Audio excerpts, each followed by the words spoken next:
So I made this little cutie and I filmed it all in time lapse, which was kind of a downfall because you can barely see what I'm doing the whole time. And I was also just gonna do his head, and then I decided to add the body in. I kind of like adding the body in though, because I've learned how to do little cute fingers that kind of stick out. So I'm gonna redo this all on regular speed, but I'm gonna change up the color so that I don't get bored. So I'm making it kind of a lavender-like color for all of his fur. And we're gonna go again with his face, but I'm gonna go in with more of the purples for his eyes. But yeah, so I guess this is just me being able to refine it a little bit and learn from what I've done to make it a little bit better as well. So not a waste, just a progress.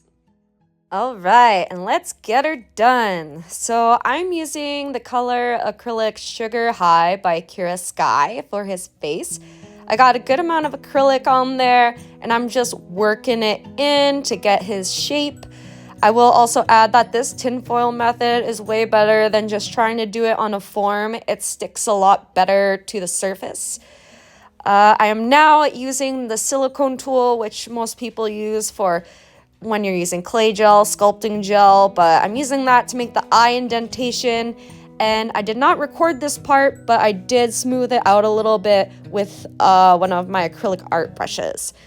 So now I'm also making the little eyebrows for our little guy, and be sure that you're kind of measuring it good so he doesn't have one big eyebrow and one little eyebrow, one eyebrow, no eyebrow kind of thing.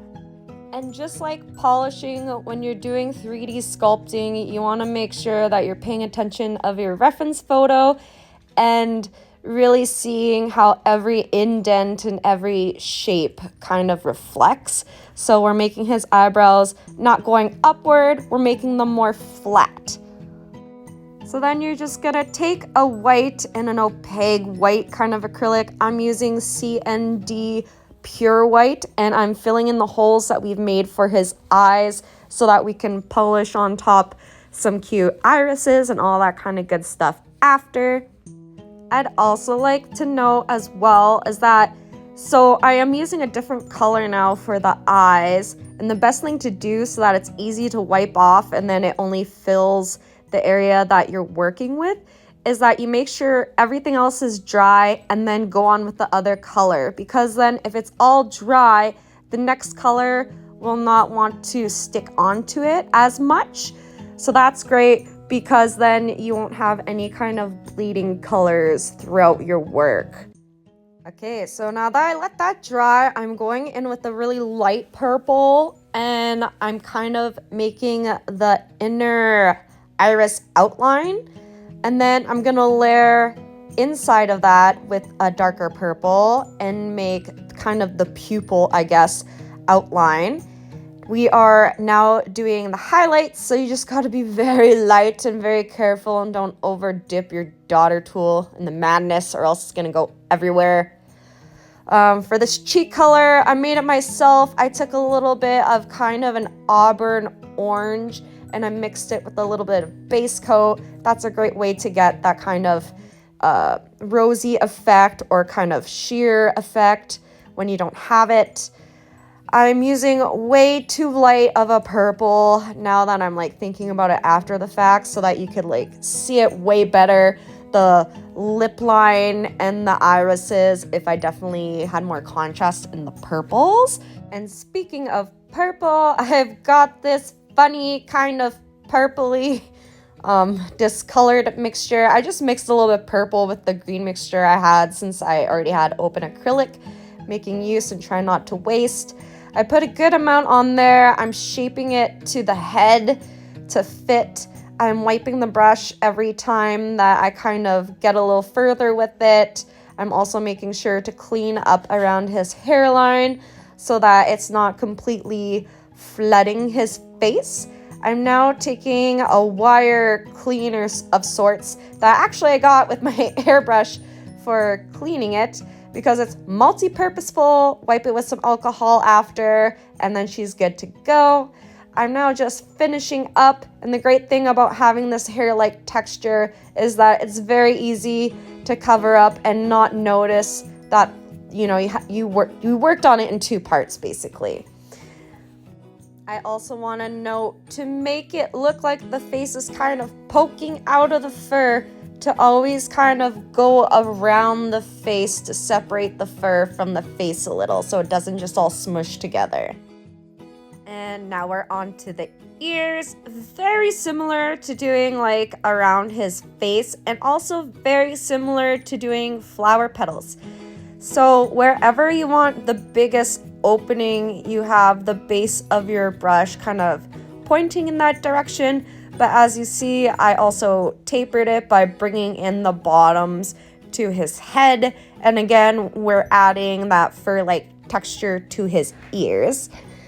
And it's kind of repetitive in that kind of context, so we're skipping that. And now I'm going into filling the inner ear with the Sugar High by Kira Sky, and I'm also making a little bit of an indentation because we're going to add a little bit more purple in the middle there.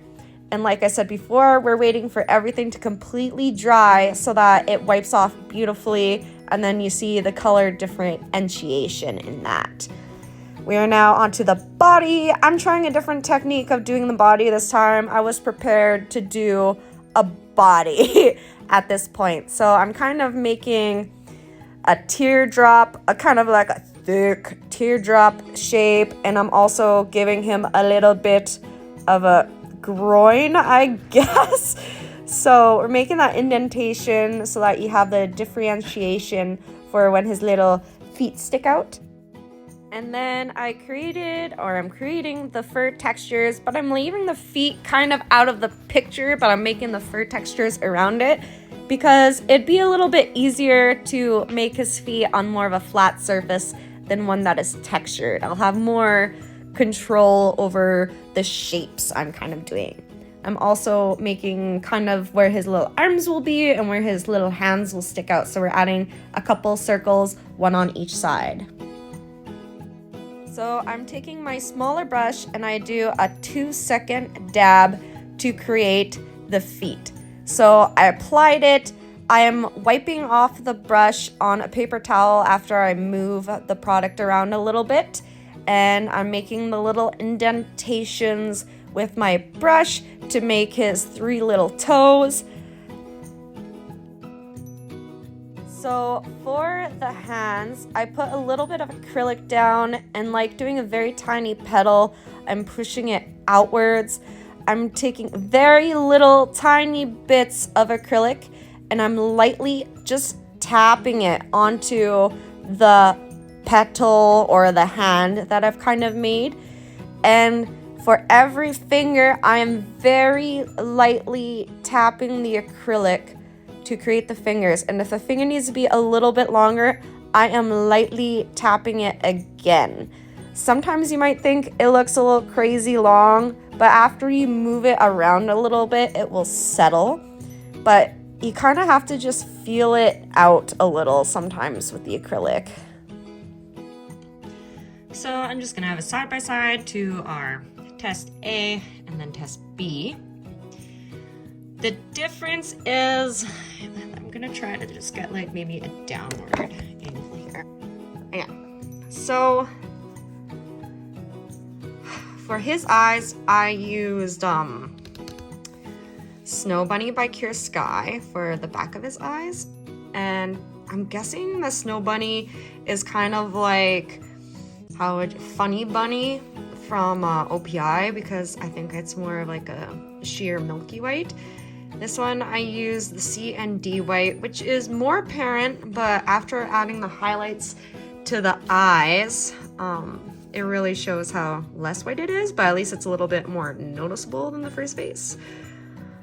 The second base, I should have used like a deeper purple because I was really laying on that purple and ended up kind of making that line a little thicker than it needed to be, unlike this one. So if I used a more intense purple, it would pop out a little bit better. And then also you'd see his like little eyelashes a little better. It's kind of faint. Could add a little bit more of that orangey color mixed with base coat so that his cheeks were a little bit more apparent on this one. But body-wise, I think the ears look great. They're a little bit more up to the sides, kind of like in his pictures. Why do you guys keep sticking together?